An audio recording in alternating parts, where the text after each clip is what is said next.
Let's get into the bullshit, man. Let's get into the bullshit. You already know. Ja Rule. You guys already know what's going with it. Why when I say Ja Rule, you already know where this is headed. Um, Sat down with Matt Hoffa in my expert opinions podcast, and said something that I already heard before. I heard him say this a while ago. I don't know where. I might have read it because when I was doing the 50 versus Ja Rule, Who Really Won video, which is a long time ago, I actually recently watched that because I'm doing the uncut version for Get Rich or Die Trying, and I had to kind of refresh my memory on some facts. So I watched that, and man, I gotta remaster those old ones. Just energy wasn't there when I was recording. Execution was not that good. I need to really redo those. Anyways, that's off topic. But in a recent conversation with Matt Hoffa, Ja Rule detailed a conversation he had with 50 Cent decades ago, in which he shared his desire to hop on a record together. Seemingly, everything was cool. So Ja Rule said that 50 wanted to collab with him when he was signed to Jam Master Jay, which was in 1998. Maybe you could say early 1999, but 1998 is when he was officially signed. In 1999, he eventually ended up signing to Trackmasters, Columbia Records, so on and so forth. I used to go over to Jam Master Jay's studio where he was signed to Jam J because Black Child was over there. So Black Child and 50, that's a relationship prior to, the whole beef because they're both from Southside Queens, both from their neighborhood, so on and so forth. He was also signing to Jam Master Jay. So I go over there, go see my guy Black, and I was already on. I had a record deal with my guy's Cash Money Click, so he used to kick it with me. Ja Rule continued before revealing he used to want to do a record with me, but the record never got done. And then Ja Rule said it's because of my busy schedule. He's like, I got nothing against him, but the record never got done. I'm busy. I'm running around. I'm trying to do things. It's no slight to nobody. It just didn't happen. And Matt Hoffa asked a legitimate question that I wish Ja Rule would have kind of looked into more. He kind of dismissed the question because I actually watched the clip. And Matt asked him, had you done the record with 50, would the beef ever have happened? That would have been an interesting question to look back on. Would the beef ever have happened had Ja Rule done the record? I think it still would have because there's more tension brewing behind the scenes, with Supreme and all that. So, yeah. Also, then he talks about the encounter they had in Atlanta where they fought. There's multiple stories of this. Ja Rule's team, said Ja Rule snuffed him.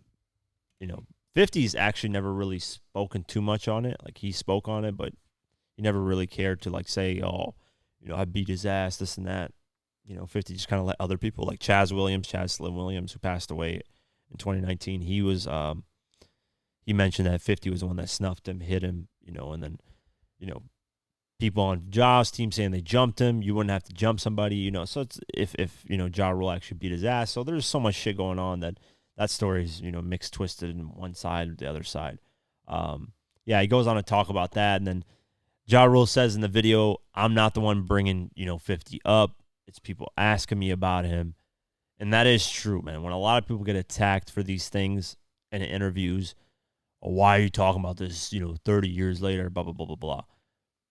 Usually it's the interviewer asking. It's not the person bringing him up. It's very rarely do I ever see the person bringing him up. It's usually the interviewer asking. Like, if Ja Rule was with me right now, we were doing an interview, I would bring it up. It's not that Ja Rule would want to bring it up because that shit's old to him. But I would have personal questions that I would ask that are way more, detailed. That's why I would love to get Ja Rule on here because, even though I'm a 50 fan, if you look at the documentaries, I look at things from both sides and I let both sides tell their stories. That's one thing that nobody can, take away from me and say, oh, you're biased, you're this and that. I'm not, man. At least from my point of view, the way I break it down, I tell both sides of the story. I've always done that. Now, in terms of my opinion and what I think, that's different. Of course, I'm going to have my own opinions, my own things. I'm not really going to have, I still don't think I have a bias towards much of anything. I've recognized Garbage 50 songs. I recognize Garbage 50 movies. I've even said, his acting is pretty fucking bad here and there. He's gotten better with it, but I recognize right now, if 50 dropped a song and it was Ass Cheeks, I would say it's a 2-pack of ass. I'm not the type of person to, say everything's fire from him. And Ja Rule, has hits, man. To deny that, you're just delusional. Ja Rule's had hits. He's had his run that was incredible. So, yeah, I just never felt Ja Rule had like classic albums. But yeah, this story is making headlines. I do remember Ja Rule saying this.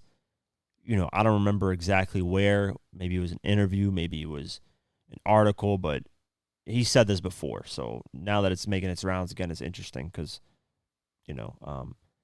he also said that 50 had plans to tear down the music industry. Like that he talked to Ja Rule and said, listen, I'm going to go after everybody. I'm going to diss everybody. Thus came How to Rob. Thus came Your Life's on the Line. Ja Rule says, oh, it's always a gimmick. He's always trying to diss people, and that's how he got on and so forth. I mean, it's smart marketing. I don't know. I don't really see anything wrong with that, At the end of the day, most people in the music industry ain't your friends. They're nobody. They're not going to feed you. They're not going to make you money. And 50 told the story as to why he did How to Rob. He needed to generate some buzz. He needed to figure out how to get hot.